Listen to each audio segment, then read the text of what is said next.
Assalamualaikum warahmatullahi wabarakatuh, Ustadz. Waalaikumsalam. Afwan, tapi ini di luar tema. Saya kan pengajar TPA. Jadi di TPA itu diajarkan syair yang mengenai kidam, wujud, bako, mukhalafatul lil hawadisi, dan seterusnya. Gimana Ustadz? Apakah saya ikut mengajarkan atau tidak? Nggak usah. Nggak usah. Terus bagaimana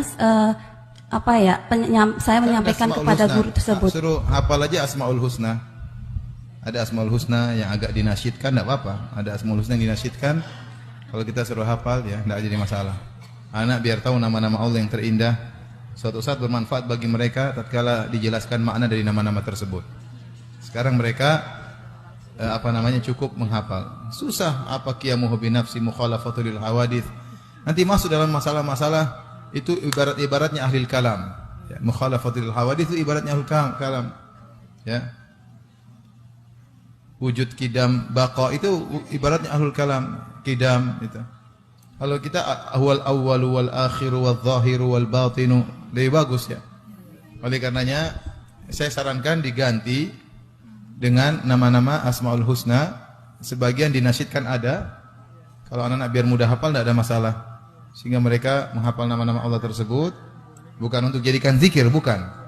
Tetapi mereka hafal suatu saat biar dijelaskan maknanya di kemudian hari bermanfaat bagi mereka.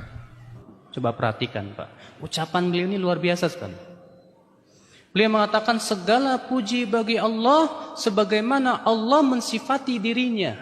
Maksudnya kata beliau, kita sebagai makhluk hendaklah mensifati Allah sesuai dengan apa yang Allah sifati dirinya dalam Al-Quran dan hadis.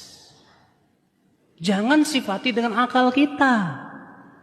Jangan sifati dengan pendapat kita.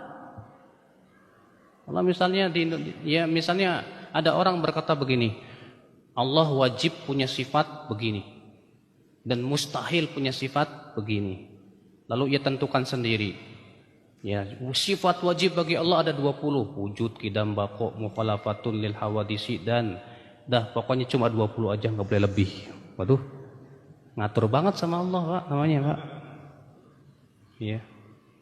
Bayangkan Pak, ya. Saya juga dulu belajar, katanya sifat Allah yang wajib hanya 20. Nggak boleh lebih dari 20. Ajib.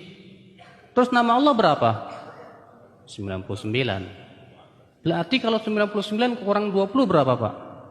79. Berarti ada 79 nama tidak mengandung sifat. Enggak masuk di akal kayaknya Pak. Dan memang tidak sesuai dengan apa yang ditunjukkan oleh Al-Quran dan hadis Nabi SAW.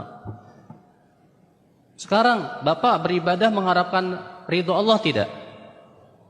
Baik, ada enggak sifat ridho dalam 20 sifat? Enggak ada. Berarti konsekuensinya kalau Bapak hanya beriman kepada 20 sifat, Bapak tidak boleh beriman Allah punya sifat ridho. Bapak takut enggak dari murka Allah? Saya takut dari murka Allah. Enggak ada dalam 20 sifat Allah punya sifat murka, Pak. Berarti kalau kita hanya beriman kepada 20 saja, berarti kita menolak sifat murka. Subhanallah, berapa banyak Al-Quran menyebutkan tentang sifat-sifat yang tidak ada dalam 20 sifat. Makanya Pak, ya, ketika orang mengatakan, ya Allah, engkau wajib punya 20 sifat. Loh kok ini yang ngatur siapa gitu kan? Makanya Imam Syafi'i mengatakan apa? Segala puji bagi Allah sebagaimana Allah mensifati dirinya dalam Al-Quran. Artinya, kewajiban kita sebagai makhluk, sifatilah Allah sesuai dengan apa yang Allah sifati dengannya dalam Al-Quran dan hadis Nabi SAW, tanpa kita menyerupakan Allah dengan makhluknya. Allah berfirman apa Pak? Laisa kamitslihi syai'. Allah tidak serupa dengan apapun juga. Wa huwas sami'ul alim, dan Allah mendengar lagi Maha melihat. Maksudnya apa? Artinya mendengarnya Allah tidak serupa dengan mendengarnya makhluk. Melihatnya Allah tidak serupa dengan melihatnya apa? Makhluk. Sekarang Pak, mereka yang mengatakan katanya sifat Allah hanya 20, mereka tidak beriman Allah punya sifat marah. Alasannya apa? Karena itu sifat makhluk. Yang namanya marah kan ghalyanud dam fil qalb, kata mereka. Mendidihnya darah di hati. Ini mustahil buat Allah. Gak mungkin Allah punya sifat marah. Maka kita katakan kepada dia, kamu mensifati Allah dengan iradah. Kan dalam 20 sifat itu ada sifat apa? Iradah. Kan iradah juga sifat makhluk. Apa kata mereka? Tapi iradah Allah tidak serupa dengan iradah makhluk. Kita katakan marahnya Allah pun tidak serupa dengan marahnya makhluk. Apa bedanya? Yaitu Rasulullah SAW telah bersabda tentang ini di dalam hadis sahih riwayat Imam Muslim yang tadi saya sebutkan. La uhsi thana'an 'alaika anta kama athnaita 'ala nafsik. Ya Allah, aku tidak mampu membatasi pujian bagimu. Engkau adalah seperti pujian yang engkau tujukan bagi dirimu sendiri. Ini menunjukkan orang yang paling mengenal Allah tidak akan mampu membatasi pujian dan sanjungan bagi Allah. Makanya kalau ada orang yang mengatakan nama-nama Allah itu terbatas, sifat 20, sifat jumlahnya cuma 20, jumlahnya cuma sekian belas dan seterusnya. Ini hadis ini saya sudah bertentangan dengannya. Ya, bagaimana bisa membatasi zat yang maha sempurna? Kalau Rasulullah SAW mengatakan saja saya tidak mampu membatasi. Masa ada orang yang membatasinya dengan jumlah bahkan yang sangat sedikit. Cuman 20, cuman belasan dan seterusnya. Nama Allah yang Asmaul Husna yang 99 saja sudah jelas-jelas membantah pembatasan tersebut. Karena setiap nama mesti mengandung sifat. Ini saja yang 99 bukan merupakan pembatasan. Bagaimana membedakan asma dan sifat, Ustaz? Asma itu artinya isim. Isim itu nama. Disebut nama karena itu tanda untuk seseorang, untuk zat. Antum punya nama nggak? Namamu siapa? Hah? Rama. Kalau kamu nggak punya nama, kira-kira saya panggil apa? Nggak tahu. Woi, woi. Hai orang. Susah kan? Tapi karena ada nama, nama itu sebagai tanda untuk dia. Ini namanya Rama, ini namanya apa? Agus, ini namanya apa? Adam, ini namanya apa? Rizki. Ketika kita tahu nama, oh kita bisa panggil. Itu namanya nama. Jadi nama itu tanda untuk Allah punya nama, namanya Rahman, Rahim, Aziz, Ghafur.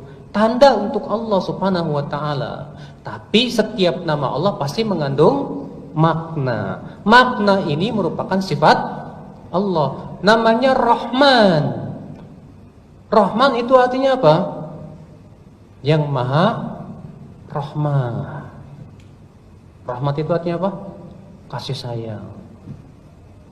Dan sifatnya Allah kasih sayang. Jadi bukan sebatas nama. Kalau manusia bisa saja namanya soleh, tapi orangnya nggak soleh. Ya nggak Pak? Nama kamu siapa? Soleh. Tapi ternyata orangnya garong gitu kan. Bisa. Ya, nama kamu siapa? Khair. Khair kan tadinya bagus, baik gitu kan. Tapi orangnya ternyata sableng gitu kan. Bisa jadi. Ya. Kalau Allah nggak mungkin. Allah namanya Rahman. Tapi namanya bukan hanya sebatas Rahman. Ya, akan tetapi juga sesuai dengan maknanya. Bahwa Allah itu maha kasih sayang. Tapi tidak setiap sifat bisa jadikan apa? Nama. Karena syarat sifat boleh jadikan nama itu kalau sempurna dari seluruh sisi. Adapun kalau dari satu sisi sempurna tapi sisi lain yang kurang sempurna, nggak boleh jadikan nama. Contoh misalnya Allah Subhanahu wa taala disifati apa? Marah. Sedangkan marah itu dari satu sisi sempurna, tapi sisi lain kurang sempurna. Kalau dimutlakan Allah maha pemarah, kurang. Antum aja kalau disebut kamu ini pemarah banget sih, nah kan? Kurang. Tapi kalau disebut Allah mempunyai sifat marah kepada orang-orang yang berhak mendapatkan marahnya dari orang kafir dan yang lainnya, sempurna sudah. Jadi tidak setiap sifat bisa menjadi apa? nama, tapi setiap nama pasti mengandung apa? Sifat. Berarti lebih luas mana? Sifat atau nama? Lebih luas sifat daripada apa? Nama. Paham tidak? Apakah sholat duha berjamaah dengan istri dan jadi keseringan sehari-hari? Apakah ini bid'ah? Bisa jadi. Kenapa? Karena Rasulullah SAW memang pernah sholat duha berjamaah sekali-kali saja. Tidak pernah jadikan sebagai sebuah kebiasaan. Tapi kalau itu antum jadikan keseringan, berarti antum melakukan sesuatu yang tidak pernah dilakukan Rasulullah dan para sahabatnya.